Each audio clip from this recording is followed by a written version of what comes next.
Hi guys, कैसे हो आप सब। मैं उम्मीद करता हूँ आप सब बहुत ही अच्छे होंगे। तो गाइस, इस वीडियो में कई सारे स्ट्रक्चर्स और तो और डेली यूज सेंटेंसेस लिए गए हैं, ओके, ताकि आप अच्छा इंग्लिश बोल सकें। ओके, अगर आप इंग्लिश इंप्रूव करना चाहते हैं तो please watch this video till the end because I'm going to give you lots of things. Okay, so let's get started now. पहला टॉपिक है look up to somebody. Look up to somebody का मतलब क्या होता है? somebody की जगह पे me, him, जो भी या फिर कोई इंसान है उसे भी आप रख सकते हैं। ओके, तो लुक अप टू का मतलब होता है टू एडमायर, किसी को प्रशंसा करना। ओके, टू रिस्पेक्ट या फिर आदर, किसी को आप रिस्पेक्ट करते हैं, आदर करते हैं या फिर किसी को प्रशंसा करते हैं, तारीफ करते हैं। सीइंग देम, उसे देखते हुए as a role model, as a role model, उस जगह पे आप लुक अप टू को यूज़ करेंगे। ओके, बड़ा ही आसान है। लुक को आप चेंज करेंगे अपने हिसाब से, टेंस के हिसाब से या फिर जो सब्जेक्ट होगा उसके हिसाब से आप चेंज करते रहेंगे इसे। ओके, जैसे वह अपने माता पिता को ही प्रशंसा करता है, मतलब कि वह अपने माता पिता को ही प्रशंसा करता है क्योंकि वे हमेशा उसका समर्थन करते हैं। He looks up to his parents because they always support him, because they always support him. Okay, तो बड़ा ही सिंपल है। मैं हमेशा अपने दादाजी को सम्मान की दृष्टि से देखता हूँ, वो बहुत दयालु और मेहनती इंसान है। यहाँ पे सम्मान की दृष्टि से मतलब एज ए रोल मॉडल मैं मानता हूँ, रेस्पेक्ट करता हूँ, आदर करता हूँ। किसको? तो अपने दादाजी को। ओके, तो यहाँ पे ऐसा नहीं कि दृष्टि के लिए पर्सपेक्टिव वगैरह कुछ लगाएंगे, ऐसा कुछ नहीं। ओके, आपको बस समझना है, फीलिंग को समझना है, उसके बाद इंग्लिश में बनाना है। ओके, तो आप कह सकते हैं I have always looked up to my grandfather, he is such a kind and hard working man, he is such a kind and hard working man. अगला टॉपिक है look down on somebody. Look down on somebody, somebody की जगह पे आप change करेंगे, जो भी कोई इंसान होगा उसे आप यहाँ पे रखेंगे। ओके, पीपल हो गया, मी, हिम, जो भी होगा यहाँ पे रखेंगे, लेकिन कोई चीज़ नहीं आएगा यहाँ पे। ओके, इसका मतलब ये होता है to see someone as not good enough or important. अगर आप किसी को देखते हैं या फिर किसी को मतलब गुड इनफ नहीं समझते हैं आप, इम्पॉर्टेंट नहीं समझते हैं आप, उस जगह पे लुक डाउन को यूज़ करेंगे। ओके, जैसे पैसा सब कुछ नहीं होता है, लोगों को हैसियत से नहीं बल्कि उनके अच्छे गुणों से पहचानो। Money isn't everything, don't look down on people based on their status, rather recognise them for their good qualities. एकदम सिंपल है गाइस, आप कह सकते हैं you look down on me, you look down on me. इसका मतलब क्या हुआ? क्या आप मतलब मुझे कि आप गुड इनफ मुझे नहीं समझते हो, आप इंपॉर्टेंट मुझे नहीं समझते हो। ओके, यहाँ पे समझना इसका ये मतलब नहीं। एक सेंटेंस को और भी कई तरीके से बनाया जा सकता है, लेकिन यहाँ पे हम समझ रहे हैं लुक डाउन ऑन को। ठीक है, लुक डाउन ऑन को समझना बड़ा ही आसान है। ओके, अगला सेंटेंस देखते हैं। आपको किसी की जाति या धर्म के लिए उनको कम नहीं समझना चाहिए। ओके, मतलब उसको नीचा मतलब गुड इनफ नहीं समझना चाहिए। सेम वही सिचुएशन। ओके, तो आप कह सकते हैं you shouldn't look down on someone for their caste और रिलीजन। मुझे उन लोगों पर तरस आता है जो दूसरों को नीचा दिखाकर खुश होते हैं। I pity those who find happiness in looking down on others. यहाँ पे इनके जगह पे बाय भी आप लगा सकते हैं। ओके, ये भी चलेगा, वो भी हो जाएगा। ओके, अगला सेंटेंस है वो मुझे हमेशा इंपॉर्टेंट नहीं समझती है, मतलब वही गुड, नॉट गुड इनफ, ये कह लो कि मतलब गुड इनफ नहीं समझती है, तो कह सकते हैं she always looks down on me, she always looks down on me. Guys, इसी तरीके से अगर आप 400 से अधिक केवल एडवांस इंग्लिश स्ट्रक्चर्स का ई बुक चाहते हैं तो इसी वीडियो का डिस्क्रिप्शन में एक लिंक दिया गया है जिसके थ्रू आप उसे परचेस कर सकते हैं केवल 99 रुपीज़ में। गाइस, सच में आपको काफ़ी सारे स्ट्रक्चर्स एक ही ई बुक में मिल जाएगा। ओके, अगर आप चाहें तो परचेस कर सकते हैं, नहीं तो आप यूट्यूब पर वीडियोज़ को देख ही सकते हैं। अगला टॉपिक है get along with somebody. Get along with somebody, get को आप चेंज करेंगे टेंस और सब्जेक्ट के हिसाब से। ओके, ये चेंज होता रहेगा। समबडी को भी आप चेंज करेंगे, समबडी की जगह पे your family, you, him, them, जो भी होगा आप रखेंगे। ओके, लेकिन कोई चीज़ नहीं आएगा यहाँ पे। ओके, कोई चीज़ के साथ क्यों हम कहेंगे कि रिलेशन अच्छा है, केवल यहाँ पे इंसान की हम बात करेंगे। ओके, जैसे to have a good relationship with someone, किसी के साथ अगर अच्छा रिलेशन होता है, अच्छा रिलेशनशिप होता है, हारमोनियस रिलेशनशिप होता है, तो उस जगह पे हम गेट अलॉन्ग विद समबडी को यूज़ करते हैं। ओके, बड़ा ही सिंपल। जैसे अगर मैं कहूँ इस तरह से मुझे तुमसे नहीं बनती, उसे तुमसे नहीं बनती, उस जगह पे भी आप गेट अलॉन्ग विद को यूज़ कर सकते हैं। बड़ा ही प्यारा फ्रेज है। ओके, तो चलिए देखते हैं कुछ सेंटेंसेस। जैसे परिवार के साथ मिलना जुलना जरूरी है, it's important to get along with your family, मतलब कि आपके फैमिली के साथ बनना जरूरी है, ये भी आप कह सकते हैं। अगर नहीं बनता है तो बनना जरूरी है, मिलना जुलना या फिर मतलब कि उसके साथ जो रिलेशन है होना जरूरी है, अच्छा होना जरूरी है। तो ये सेंस में यहाँ पे कहा जा रहा है। ओके, अगला सेंटेंस है, क्या आपको लगता है कि आप अपने रूममेट के साथ मिल पाएंगे, मतलब घुल मिल पाएंगे, यानी बन सकती है, वही सेंस है। ओके, तो आप कह सकते हैं do you think you will get along with your roommate, do you think you will get along with your roommate. अगला टॉपिक है पुट अप विथ समथिंग और somebody, put up with something और somebody. Okay, यानी कि to accept something और someone bad without complaining, मतलब किसी को भी अगर बुरा है कोई या कोई चीज़ भी बिना कंप्लेन किए हुए हम उसे एक्सेप्ट कर लेते हैं, तो उस जगह पे हम पुट अप विथ समथिंग या फिर समबडी जो भी होगा उसे हम यूज़ करेंगे। ओके, जैसे मैं उसकी लगातार शिकायतों को अब और बर्दाश्त नहीं कर सकता, इसे सिंपली हम नेगेटिव में दिखाना चाहते हैं। ओके, तो दिखा सकते हैं क्योंकि हम सेंटेंस को नेगेटिव बना चुके हैं। अगर पॉजिटिव होता तो सिंपली कहते हैं कि मैं उसकी लगातार शिकायतों का अब और बर्दाश्त नहीं कर सकता, या फिर मैं बर्दाश्त कर सकता हूँ, अगर ये नेगेटिव नहीं होता तो। लेकिन पहले हम नेगेटिव में सेंटेंस बना रहे हैं, तो मैं इंग्लिश में कह सकता हूँ I can't put up with his constant complaining anymore, I can't put up with his constant complaining anymore. Okay, इस शहर में ट्रैफिक बहुत खराब है, लेकिन आपको बस इसे बर्दाश्त करना होगा।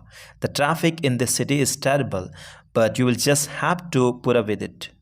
अगला टॉपिक है come up with something. Come up with something का मतलब होता है टू थिंक ऑफ और इन्वेंट एन आइडिया, प्लान और सोल्यूशन। उस जगह पे हम कम अप विद समथिंग को यूज़ करेंगे, मतलब कि कम अप विद को यूज़ करेंगे समथिंग की जगह पे, जो भी चीज़ होता है उसे आप रखते हैं। ओके, मान लो कि मैं आपके पास कहता हूँ ठीक है कोई बात नहीं, मैं आपके पास एक सोल्यूशन के साथ आऊँगा, तो मैं कह सकता हूँ I will come up with a solution, simple. या फिर एक आइडिया के साथ मैं आऊँगा तो मैं कह सकता हूँ I will come up with an idea. Okay, उसके बाद बताएंगे। तो इसी तरीके से हम इसे यूज़ करते हैं कम अप विद को। तो आइए कुछ एग्जांपल्स भी देख लेते हैं। चलो अपना प्रोडक्ट लॉन्च करने के लिए कुछ आइडिया लाते हैं। Let's come up with some good ideas to launch our new product. हमें इस ट्रैफिक समस्या का समाधान निकालना होगा। We will need to come up with a solution for this traffic problem, we will need to come up with a solution for this traffic problem. अगला topic है simultaneously. Simultaneously का मतलब होता है एग्जिस्टिंग और occurring at the same time, मतलब एक साथ साथ साथ कुछ भी होता है सेम समय पर, तो हम उसे हम एक साथ या फिर साथ साथ कह सकते हैं, और उस जगह पर हम इंग्लिश में साइमल्टेनियसली को यूज़ करेंगे। जैसे मैं एक साथ खाना बना सकता हूँ और आपकी होमवर्क में आपको मदद कर सकता हूँ, तो मैं कह सकता हूँ I can simultaneously cook dinner and help you with your homework, मतलब कि दो काम को साथ साथ करना, मतलब साथ साथ कुछ भी करना, उस जगह पे हम साइमल्टेनियसली को भी यूज़ कर सकते हैं। इसके अलावा कई और भी चीज़ें यूज़ किया जाता है। ओके, अगला सेंटेंस है मल्टीटास्क करना जरूरी है, मल्टीटास्क करना जरूरी है, लेकिन बहुत सारे काम एक साथ करने की कोशिश ना करें, इससे गलतियाँ हो सकती है। It's important to multitask, but don't try to do too many things simultaneously. It can lead to mistakes. It can lead to mistakes. यहाँ पे भी एक lead to का यूज़ होता है। ओके, मैं ऑलरेडी वीडियो बना चुका हूँ। lead to का बहुत ही कमाल का यूज़ होता है गाइस। यहाँ पे सेंस के हिसाब से lead to को यूज़ किया गया है, मतलब कि it can lead to mistakes, ये गलत की ओर ले जाती है, इससे मतलब गलतियाँ हो सकती है। कैन मतलब एक हाई पॉसिबिलिटी इन जनरल हम यूज़ करते हैं। ओके, अगला टॉपिक है to sum up. To sum up का मतलब होता है give a brief summary of something, मतलब कुल मिलाकर संक्षेप में, उस जगह पे हम टू सम अप को यूज़ करेंगे। ओके, जैसे कुल मिलाकर रिसर्च से पता चलता है कि व्यायाम मानसिक स्वास्थ्य में सुधार कर सकता है, स्वास्थ्य में सुधार कर सकता है। तो कह सकते हैं to sum up the research suggest that exercise can improve mental health. To sum up the research suggest that exercise can improve mental health. कुल मिलाकर वस्तुओं की कीमतें उचित लागत पर निर्धारित की जानी चाहिए। To sum up the piece of commodities should be set at a reasonable cost. अगला टॉपिक है सब्सिक्वेंटली। सब्सिक्वेंटली का मतलब होता है एट ए लेटर और सब्सिक्वेंट टाइम, मतलब कि बाद में, एट ए लेटर बाद में, सब्सिक्वेंटली उस जगह पे आप यूज़ करेंगे। ओके, जैसे अपॉइंटमेंट छूट गई और बाद में उन्हें पूर्व निर्धारित करना पड़ा, मतलब रीशेड्यूल करना पड़ा, कह सकते हैं। ओके, तो देख सकते हैं आप इंग्लिश में कहेंगे the appointment was missed and subsequently they had to reschedule. Okay, simple. Restaurant को खराब रिव्यू मिली और बाद में ग्राहक खो गए, मतलब वो रेस्टोरेंट को ग्राहक खत्म हो गए, तो आप मैं कह सकता हूँ the restaurant received a bad review and subsequently lost customers. Lost customers simple है। अगला सेंटेंस है, अगर आप सोच समझकर निवेश नहीं करेंगे, मतलब कि इन्वेस्ट, राइट, निवेश नहीं करेंगे तो बाद में आपको आर्थिक नुकसान हो सकता है। If you don't invest wisely subsequently you may suffer financial losses. अगला टॉपिक है फर्दरमोर। फर्दरमोर का मतलब होता है used when adding a connected statement, मतलब कि आप कोई भी बात कहते जा रहे हैं, कहते जा रहे हैं, कहते जा रहे हैं, मतलब कनेक्टेड है, जो कथन आप कह रहे हैं वो एक दूसरे से कनेक्टेड है।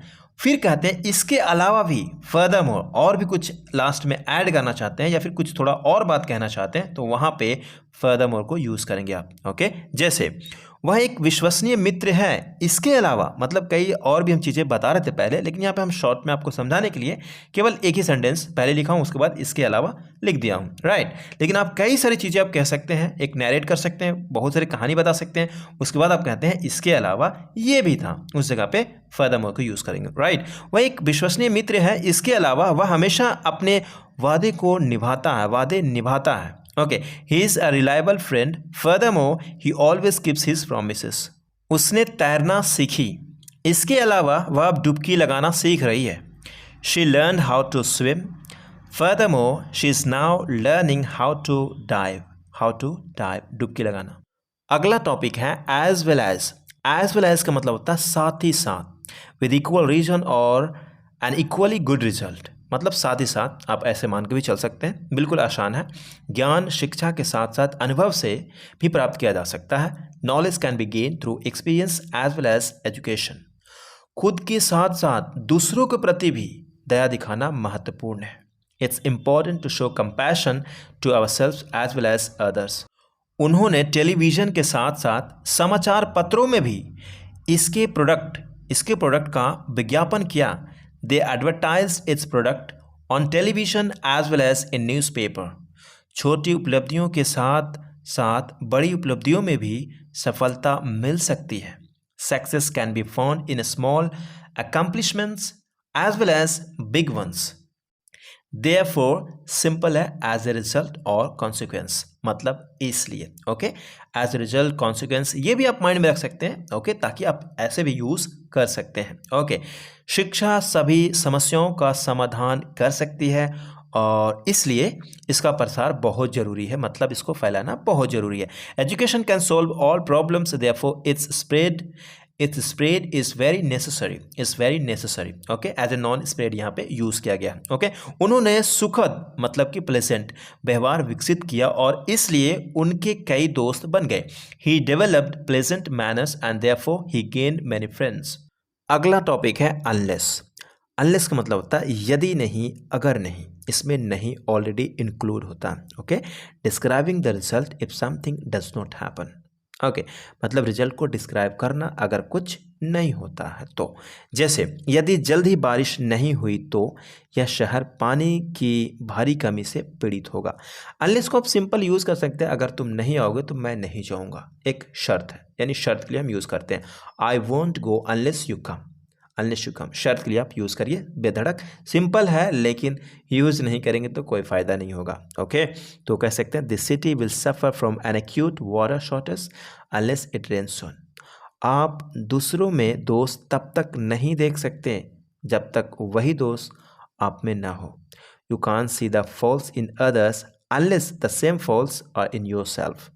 अगला टॉपिक है हिस्टोरिकली। इसका मतलब होता है with reference to past events, ऐतिहासिक रूप से, उस जगह पे हिस्टोरिकली को आप यूज़ करेंगे। ओके, जैसे ऐतिहासिक रूप से हीरे को धन का प्रतीक माना जाता था।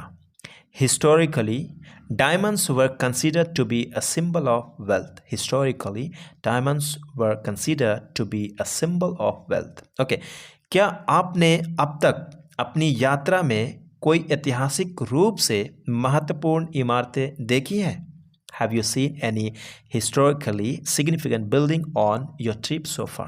Have you seen any historically significant buildings on your trip so far? Otherwise, simple, नहीं तो अन्यथा वरना। दरवाज़ा बंद करना मत बोलना, नहीं तो कोई अंदर आ सकता है। एक पॉसिबिलिटी की बात कर रहे हैं, 20% चांस है, तो माइट हमने यहाँ यूज़ किया।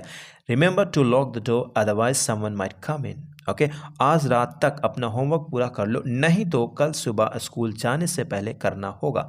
Finish your homework by tonight otherwise you will have to do it tomorrow morning before school. सड़क पार करते समय सावधान रहा करो, सावधान रहें, नहीं तो चोट लग सकती है। Please be careful while crossing the street otherwise you might get hurt. हमें आज जल्दी निकलना होगा, नहीं तो ट्रैफिक में फंस जाएंगे। We need to leave early today या फिर we will need to leave early today same है, क्योंकि ये आने वाला फ्यूचर में हम कह रहे हैं। ओके, इसलिए वो सेम कहा जाता है। Otherwise we will be stuck in traffic. In order to, इसका मतलब क्या होता है? विद द एम और purpose of doing something. Simple है। ओके, के लिए, पर्पस दिखाने के लिए हम यूज़ करते हैं। जैसे दूसरों को बेहतर ढंग से समझने के लिए स्वयं को समझने का प्रयास करो, मतलब खुद को समझने का प्रयास करो। Try to understand yourself first of all, मतलब कि आप कह सकते हैं सबसे पहले first of all try to understand yourself in order to better understand others. दूसरों को बेहतर समझने के लिए पहले खुद को तो समझ लो। ओके, सरकार अर्थव्यवस्था को गति देने के लिए टैक्स में कटौती की योजना बना रही है। The government is planning to cut taxes in order to stimulate the economy. अगला टॉपिक है रिगार्डलेस ऑफ। रिगार्डलेस ऑफ का मतलब होता है कि परवाह किए बिना, मतलब किसी चीज़ को परवाह किए बिना कुछ भी करते हैं या फिर नहीं करते हैं, उस जगह पे हम रिगार्डलेस ऑफ को यूज़ करते हैं। Okay, despite the prevailing circumstances. जैसे आपको हमेशा जिम्मेदार रहना चाहिए, चाहे आपकी उम्र कितनी भी हो। You should always be responsible regardless of how old you are, how old you are. Okay, ध्यान केंद्रित रखें और डिस्ट्रैक्शन की परवाह किए बिना अपने उद्देश्य के लिए लड़ें। Stay focused and fight for your purpose regardless of distraction, regardless of distractions. अगला टॉपिक है ऑल्दो। ऑल्दो का मतलब होता है हालांकि। Okay, regardless of the fact that, although को यूज़ करेंगे। जैसे हालांकि यह एक लंबी प्रक्रिया थी, लेकिन अंत में उन्होंने चुनौती पर विजय पा ली। Although it was a long process they eventually overcame the challenge. हालांकि उनकी डिफरेंट बैकग्राउंड्स थी, फिर भी उनमें समान रुचियां पाई गई। Although they had different backgrounds they found common interest. यहाँ पे कॉमा से काम चलाया गया है फिर भी के लिए, और ऐसा ही काम चला जाता है, ऐसे इंग्लिश में भी लोग बोलते हैं। अगर आप यहाँ पे फिर भी के लिए चाहे तो यट यूज़ कर सकते हैं, एप्लीकेबल होता है। एज लॉन्ग एज का मतलब होता है जब तक। Okay, depending upon some condition और रिक्वायरमेंट। ओके, कभी कभी असफल होना ठीक है जब तक आप अपनी गलतियों से सीखते हैं। It's okay to fail sometimes as long as you learn from your mistakes. Okay, जब तक आप नियमों का पालन करते हैं आप कोई भी खेल खेल सकते हैं। You can play whatever sports you like as long as you follow the rules. अगला टॉपिक है ओइंग टू। ओइंग टू का मतलब होता है introducing the reason for something, मतलब के कारण। इस जगह पे आप ऑन अकाउंट ऑफ यूज़ कर सकते हैं, ड्यू टू यूज़ कर सकते हैं, बिकॉज ऑफ यूज़ कर सकते हैं, लेकिन रिटन इंग्लिश में ओइंग टू को ज़्यादा लिखा जाता है। अगर नहीं तो कोई बात नहीं, आपको जानना बहुत ज़रूरी है, क्योंकि आप जब कोई लिख रहा है या फिर कोई बोल रहा है तो आपको समझ में आना चाहिए। ओके, जैसे चल रही जाँच के कारण सबूत छुपाए गए। The evidence was concealed owing to the ongoing investigation. The evidence was concealed owing to the ongoing investigation. Okay? महामारी के कारण कंपनी का मुनाफा सबसे निचले स्तर पर है। The company's profits are at their lowest owing to the pandemic. अगला टॉपिक है because of. Because of मतलब used to say who or what causes something. कौन और क्या कारण बनता किस चीज़ के लिए, उस जगह पे हम बिकॉज ऑफ यानी तुम्हारी वजह से, उसकी वजह से, उसके कारण हम काफ़ी यूज़ करते हैं। ओके, तो चलिए प्रैक्टिस कर लेते हैं कम से कम। ख़राब फाइनेंशियल मैनेजमेंट के कारण कंपनी दिवालिया हो गई, कंपनी की दिवालियाँ निकल गई मान लो। Okay, the company went bankrupt because of poor financial management. सिर्फ इसलिए कि आप बॉस हो इसका यह मतलब नहीं कि आप हमारे प्रति अव्यस्त हो सकते हैं, मतलब रूड हो सकते हैं। Just because you are the boss it doesn't mean you can be rude to us. Despite के बावजूद, टेक्नोलॉजी के लाभों के बावजूद कुछ कमियां भी है। Despite the benefits of technology there are some drawbacks as well. कुछ समस्याओं के बावजूद कुल मिलाकर आर्थिक स्थिति फेवरेबल है। The overall economic condition is favourable despite a few problems.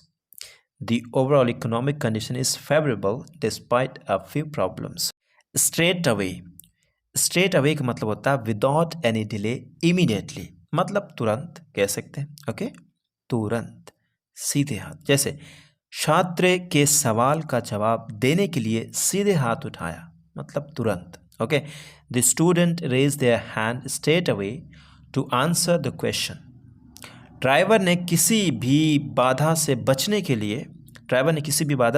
के लिए सावधानी से सीधे रास्ता तय किया। The driver carefully navigated the straightaway to avoid any obstacles. Accordingly का मतलब होता है in a way that is suitable, एक तरीके में जो कि suitable हो, वैसे ही मतलब उसी तरीके से कह सकते हैं। ओके, जैसे जब शिक्षार्थियों मतलब कि लर्नर ओके को निर्देश मिलते हैं तो उन्हें उसके अनुसार कार्य करने की आवश्यकता होती है। When the learner receive instructions, they need to act accordingly, मतलब उसी के हिसाब से जो इंस्ट्रक्शंस उसे मिलता है, रिसीव करते हैं, उसी के हिसाब से उसे काम करने की ज़रूरत होती है। ओके, यदि हम डेरा डाले हुए हैं, मतलब क्या, कैंप, अगर कोई कैंप होता है वहाँ पे हम जैसे बैठ गए और कहते हैं ना कि यहाँ पे तो अब बैठ ही चुके हैं, तो हम कहते हैं हिंदी भाषा में ऐसे भी कहते रहते हैं, अब तो हम यहाँ डेरा डाल चुके हैं, हम तो डेरा यहाँ पे डाले हुए हैं, उस जगह पे हम कैंपिंग को यूज़ कर सकते हैं, कैंपिंग कह सकते हैं। कैंप को आईएनजी फॉर्म में आप कैंपिंग कहिए, मतलब डेरा डाले हुए होना, मतलब एक तरह से वहाँ पे इकट्ठा होना, बैठे हुए होना। ओके, तो आइए एक दूसरे की बात सुने और उसके अनुसार प्रतिक्रिया दें। If we are camping, let's listen to each other and respond accordingly. If we are camping, let's listen to each other and respond accordingly, उसी के हिसाब से हम रेस्पॉन्ड। अगला टॉपिक है लाइकवाइज। इसका मतलब होता है इन द सेम वे और सेम मैनर, उसी तरीके से या फिर इसी तरह, उस जगह पे हम लाइकवाइज को यूज़ करेंगे। मैं शाकाहारी हूँ और इस तरह मेरा रूममेट पौधे आधारित आहार का पालन करता है। I am a vegetarian and likewise my roommate follows a plant based diet. Film को आलोचकों की प्रशंसा मिली, इसी तरह यह बॉक्स ऑफिस पर सफल रही। The movie received a critical acclaim, likewise it was a box office success. In other words का मतलब होता है to explain something more clearly, मतलब कि कुछ भी आप कहते हैं तो उसी शब्द को और भी अलग तरीके से आप कहना चाहते हैं, थोड़ा सा और एक्सप्लेन करते हैं अच्छे से, तो उस जगह पे आप इन अदर वर्ड्स को यूज़ करते हैं, मतलब दूसरे शब्दों में। ओके, जैसे वह एक तेज़ रनर है, दूसरे शब्दों में वह लंबी दूरी तेजी से तय कर सकता है। He is a fast runner, in other words he can cover long distances quickly. Okay, good. अगला टॉपिक है ऑन द कॉन्ट्ररी। इसका मतलब होता है इसका विपरीत, बल्कि उल्टा, उस जगह पे हम ऑन द कॉन्ट्ररी को यूज़ करेंगे। यह अच्छी बात नहीं थी, इसके विपरीत यह एक बहुत बड़ा गलती थी। It wasn't a good thing, it wasn't a good thing, on the contrary it was a huge mistake. यह मुझे क्रूप नहीं लगता, इसके विपरीत मुझे लगता है कि यह काफ़ी सुंदर है। It doesn't seem ugly to me, on the contrary I think it's so beautiful. It doesn't seem ugly to me, on the contrary I think it's so beautiful. अगला टॉपिक है ड्यू टू। ड्यू टू का मतलब होता है के कारण। यहाँ पे to explain something more clearly ये हटाया नहीं गया है, I am so sorry for that, but due to बड़ा ही सिंपल है, के कारण, जैसा कि मैं आपको बता चुका हूँ, लेकिन कुछ एग्जांपल्स देख लेते हैं, यानी कि प्रैक्टिस कर लेते हैं। ओके, जैसे मेडिकल फैसिलिटीज़ की कमी के कारण हर साल हज़ारों लोग मर रहे हैं। Thousands of people are dying every year due to a lack of medical facilities. उपकरण में कुछ तकनीकी खराबी के कारण मुझे कई गलत कॉलें आई है। I received many wrong calls due to some technical defect in the instrument. As soon as का मतलब होता है जैसे ही, मतलब कि बहुत जल्द, शीघ्र ही, जैसे ही, जो ही, हिंदी में ऐसे भी कहते हैं, right. In the shortest possible time, in the shortest possible time, सबसे कम, राइट। जैसे सुबह के सैर पर जाने का सबसे अच्छा समय सुबह उठते ही होता है। यहाँ पे एक थोड़ा अलग वे में लिखा गया है, जैसे द बेस्ट टाइम, इंग्लिश में आप समझ सकते हैं, सबसे बेस्ट टाइम टू गो, जाना, for a morning walk, for morning walk पे जाना इज है एज सुन एज, जैसे ही आप उठते हैं, वन गेट्स अप। वन यहाँ पे सभी के लिए लागू होता है, इसलिए यहाँ पे वन लिखा गया। यहाँ पे हम कह सकते थे यू, लेकिन वन सभी पे अप्लाई होता है, उस जगह पे हम वन को यूज़ करते हैं। अगला टॉपिक है कन्वर्सली। कन्वर्सली का मतलब होता है इसके विपरीत, मतलब उल्टा चीज़ को, अपोजिट चीज़ को हम दिखाते हैं कन्वर्सली को यूज़ करके। Conversely, okay. मुझे सुबह काम करना ज़्यादा पसंद है जब सब कुछ शांत होता है। इसके विपरीत मेरा दोस्त रात में सबसे अच्छा काम करता है। I prefer working in the morning when everything is quite. Conversely my friend works best at night, मतलब उसे अच्छा नाइट में लगता है। ये बिल्कुल अपोजिट है, राइट। ओके, तो आगे देखते हैं। मुझे सुबह काम करना ज़्यादा पसंद है, इसके विपरीत मुझे रात में ध्यान लगाना मुश्किल होता है। I prefer working in the morning. Conversely I find it difficult to concentrate at night. I hope you got it guys. Thank you so much for watching this video. मिलते हैं अगले वीडियो में, तब तक के लिए अपना ख्याल रखिए। ओके, स्ट्रक्चर्स का ई बुक चाहते हैं तो लिंक दी गई है, जा करके विजिट कर सकते हैं, परचेस कर सकते हैं केवल 99 रुपीज़ में। Thank you guys, thank you so much, love you guys. मिलते हैं अगली वीडियो में, तब तक के लिए अपना ख्याल रखिए।